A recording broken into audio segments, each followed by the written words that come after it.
Hello, everybody. Sorry if this is low or whatever. I don't have an external mic plugged in today, so how's everyone doing? Today, I want to take you to a part of my history, a part of me growing up. Memories of, God, just when I was 7 years old, 8 years old, and we would honestly light the barbecue, get in the car, come to this place to get the french fries, only to go home before we even started cooking. So it gives you an idea of the history and the memories it has for me. Those runs in the car with my dad. Sorry about the noise, I can't help cars on the street. But just behind me now, I'm trying to get it in frame. There we go. It's really hard to see, I know. I tried to record inside. I was asked not to. I snuck a couple of little videos, but yeah. This place is a Quebec institution. It's been around for 65 years. Started off the name La Roulotte, meaning a trailer home. And that's what it was. It's a guy with a camper van selling hot dogs. But, you know, things changed. He got better, got popular, and here we are 65 years later. Can you believe that? What else do you know? 65 years is still around. But what I'm going to do is I'm going to go eat. I'm going to try and sneak in, like I say, some shots of the food and stuff. See if we can get another little shot of the place. It's going to be hard. It's not going to work. But yeah, that's it. That's me growing up on a plate.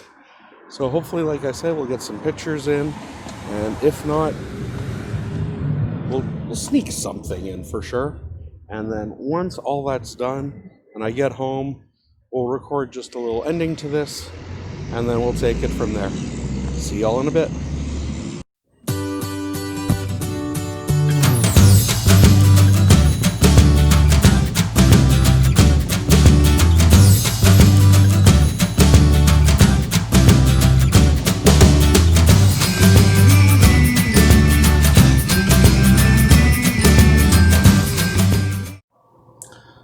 Hey everyone, we're home.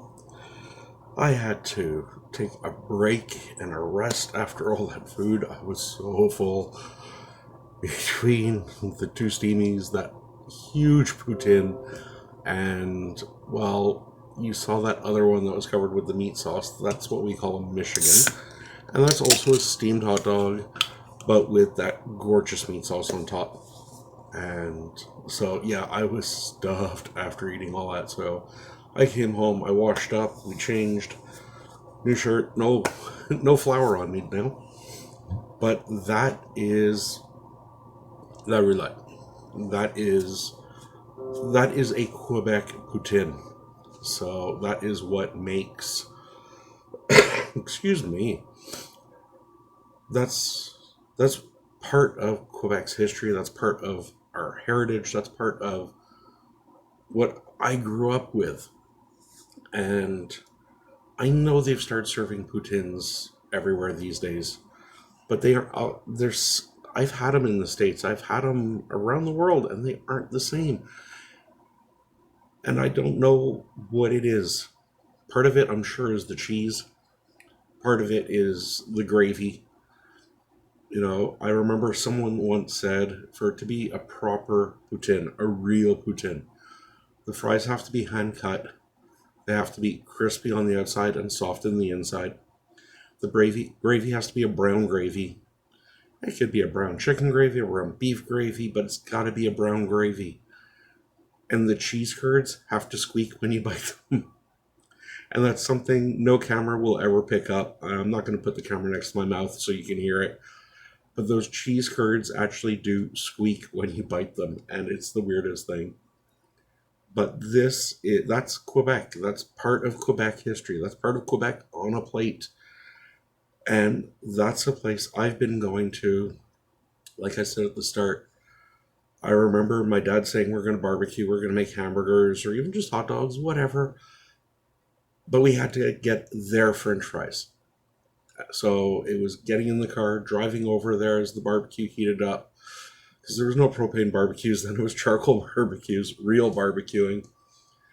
And we'd get a big, huge, it came in a grocery bag, the paper grocery bags. And it was huge. And we'd sit there eating handfuls of these fries in the car on our way home. And the bag would still be like 90% full by the time we got home. So I tried filming as much as I could in the place, but honestly, I was almost emotional when I walked in and I saw a lot of the stuff. Pictures of the original place. Now, I wasn't around when it was first built.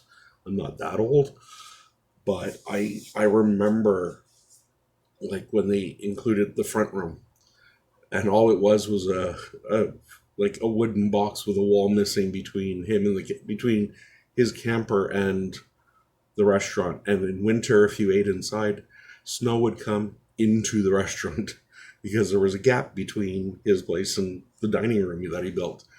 So it was just a ton of memories, and I want to share that with you. I want to share with you a little bit of my childhood and showing you a little bit of what makes Quebec and Montreal the place that it is. Places that people like Anthony Bourdain fell in love with and was here as often as he could be. Um, Places why uh, just great chefs from around the world, as well as our own great chefs here, um, are rated as some of the best in North America. And this is just, I want to show you the everyday person stuff. But as time goes on, we'll do more. We'll show you some of the other things that make Quebec Quebec. It's a long ways away, but next spring we'll do a sugaring off where we'll go to a maple farm. We'll show you how real Quebec maple syrup is made and what they call a cabane à sucre or a sugar shack and the meal that you get there. And if you think the Poutine was bad for you, just wait till you see this. So there we go, everyone. Um, this isn't what I normally do. Like I said, I'm still new to vlogging and everything, but I want to show you the things that have led me to do what I do and some of the culture behind some of the things that I make as well.